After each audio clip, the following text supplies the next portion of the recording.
गाड़ी चाहे double engine की हो या ट्रिपल इंजन की, उसे चलने के लिए एक सड़क तो चाहिए। लेकिन उसी सड़क पे अगर ट्रैफिक जाम हो जाए और जिससे आपका निकलना बहुत मुश्किल हो जाए तो फिर क्या खींचेगा। यही हाल है सीकर से गुजरने वाले जयपुर बीकानेर नेशनल हाईवे 52 के कुछ हिस्सों के। सांवली चौराहा, धो चौराहा, पालवास चौराहा और नानी चौराहा, इस सड़क से गुजरने वाले नागरिकों के लिए ये किसी बुरे सपने से कम नहीं होता है। आए दिन यहाँ पर लगने वाला जाम आधे 1 घंटे से लेकर 4-5 घंटे तक का हो सकता है और जिसमें फंसते हैं सीकर आने जाने वाले रोज के कम्यूटर्स और सालासर खाटू श्याम जी जैसी जगहों पर दर्शनों के लिए आने वाले दूसरे राज्यों के वो लोग जो छुट्टियों में ये सोच कर आते हैं कि भगवान के दर्शन भी कर आएंगे, पिकनिक भी हो जाएगी। लेकिन उन्हें क्या पता कि आँख मूंद कर बैठे लापरवाह अधिकारियों की वजह से उनका ये सफ़र, इंग्लिश वाला सफ़र हो जाना है।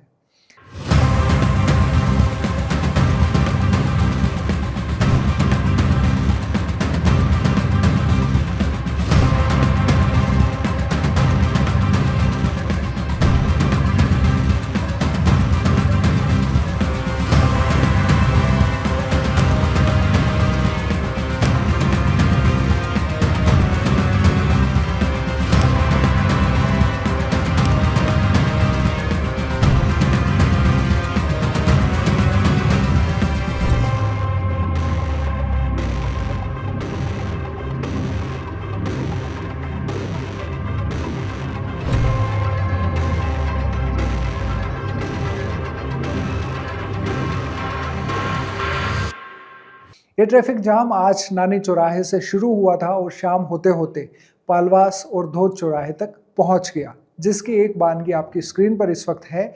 और इस जाम में ऐसा नहीं है कि सिर्फ गाड़ियां ऐसी फंसती है कि जिनके 2-4 घंटे लेट हो जाने से कुछ खास नहीं बिगड़ेगा, बल्कि इसी जाम में एम्बुलेंस भी फंस जाती है। ऐसे आपातकालीन वाहन जिनके लिए एक एक सेकंड भी देरी करना मुश्किल होता है या जानलेवा हो सकता है, यहाँ उन्हें घंटों लग जाते हैं। शहरी सरकार या लोकल अथॉरिटीज़ या फिर जयपुर में बैठी मुख्यमंत्री सरकार, इनमें से किसी की भी मान लीजिए, लेकिन ये लापरवाही बहुत सारे लोगों को बहुत ज़्यादा भारी और महंगी पड़ सकती है। लोकल अथॉरिटीज़ का इस समस्या को जानते बूझते भी शॉर्ट टर्म उपाय नहीं देना, ये दर्शाता है कि आम आदमी की परेशानियों से ये कितना दूर दूर सा रहना पसंद करते हैं। अपने बंद कैबिन में एसी चलते हुए ठंडक में बैठे रहना और जब बाहर निकलो तो प्रोटोकॉल की गाड़ियां साथ में होना इनको बड़ा रास आता है। लेकिन आम जनता जिनके वोट से या तो इनकी सरकार बनती है या जिनके टैक्स के पैसे से इनकी सैलरीज आती है, उनकी परेशानियों से ज़्यादा इत्तेफाक ये नहीं रखते, क्योंकि इनकी दुनिया शायद थोड़ी अलग है।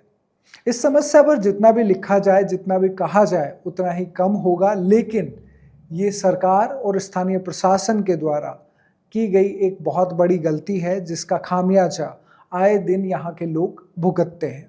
कोशिश करनी चाहिए कि जब तक आपके सैंक्शन फ्लाईओवर्स बन नहीं जाते तब तक आप कुछ शॉर्ट टर्म इलाज करें, समाधान निकालें, या रोड इंजीनियरिंग में जो कमी है उस पर काम करें, या फिर जिस वजह से जाम लगना शुरू होते हैं उस समस्या को ख़त्म करने पे काम करें, ताकि यहाँ से गुजरने वाले हज़ारों लाखों लोग ऐसे परेशान नहीं हो जिनके लिए समय बहुत ज़्यादा कीमती होता है। ऐसे आपातकालीन वाहनों के लिए भी कुछ व्यवस्था करी जानी चाहिए और किसी तरीके का मैकेनिज्म डेवलप करना चाहिए, ताकि जनता को यहाँ कम से कम फंसना पड़े और ज़्यादा बेहतर उनकी यात्रा हो सके।